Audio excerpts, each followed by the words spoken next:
The maritime industry is one of the oldest industries on the face of the earth. Shipping industry connects us all. It's the flow that enables trade. It has become the linchpin in many ways of the global supply chain. Curveballs get thrown at you all the time where the industry is not predictable. Completely new factors come into play. The Houthi rebels start to fire missiles at ships back in mid-December, and then all of a sudden we have one of the most significant disruptions in container shipping supply chains that the world has ever seen. A new situation will completely scramble the entire environment. That's a huge disruption to supply chains. And of course, if you don't have visibility to your supply chains, then you got a real problem. There's been a massive acceleration in the logistics industry. They couldn't just do things the way they used to. And everyone started to look at digitization to understand how to use their spaces better, to understand how to reduce and remove any kind of operational errors. The physical bill of lading that controls the title to the goods has not changed in over a century. So today, the ships can move probably faster than the trade documents that control the goods move. Trade documents are possessive in nature, so if you hold the paper, you hold the goods. The container is moving from a truck onto a ship, onto a train, then onto a truck. It's a very efficient process, but it is also very complex, and nobody has really simplified that. So it's really important that we come together with one process, one set of languages, one common way of working. What we're trying to do is we're trying to advance the digitalization of the container shipping industry in the realization that it's behind other industries. We've got 100 and something years to unpick of a lack of cooperation and coordination, and that's what the guys are doing on an everyday basis.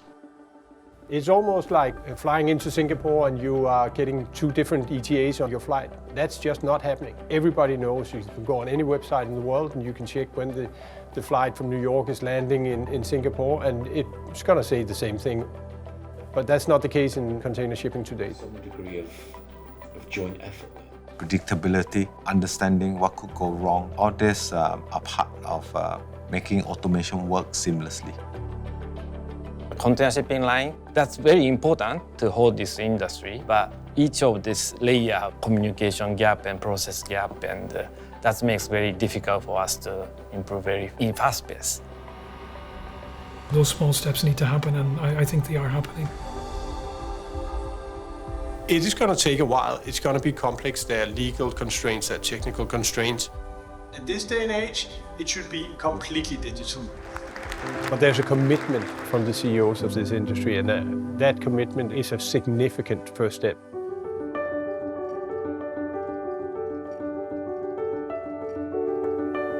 Singapore is a fantastic place. There's a lot of startups here, it's a vibrant startup environment, and especially within the maritime sector, they have Pier 71, which is a maritime-oriented focus that is assisted by the Maritime Port Authority of Singapore. MPA and its partners have been actively nurturing marine tech startups through Pier 71 since 2018. We are the alumni of the Pier 71. We try to participate every single Singapore Maritime Week and try to share our own achievements as well as try to listen what other sectors are doing. I think it's very thrilled to being part of the innovation. If I see what I'd like to see in the next 5 to 7 years, standards that helps everybody to work together basically. Getting everybody together in a collaborative, co-creating environment, I think is super important. Day by day, we are taking steps in the right direction. The industry keeps moving forward. There's increasing momentum, and that's absolutely critical to solve the problems. One of the things that I have enjoyed most to watch DCSA is that they have not just stopped at building standards. They've taken it to the next level by realizing that a standard is worthless and the industry will stand to benefit not at all unless the standard is adopted. And to see them persevere has been really, really encouraging. We're in the land of opportunity now. I really do think we're going to see quite a significant shift in the way that those businesses operate. We're almost playing catch-up for 20 years of lost investment in technology. What we're going to see is almost a catch-up effect where it's going to come through quite quickly.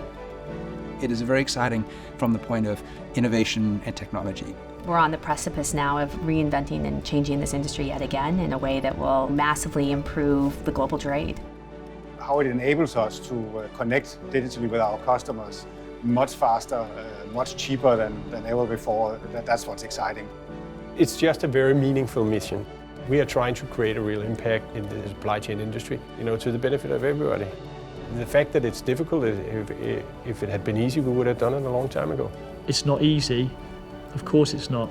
Is it doable? You bet.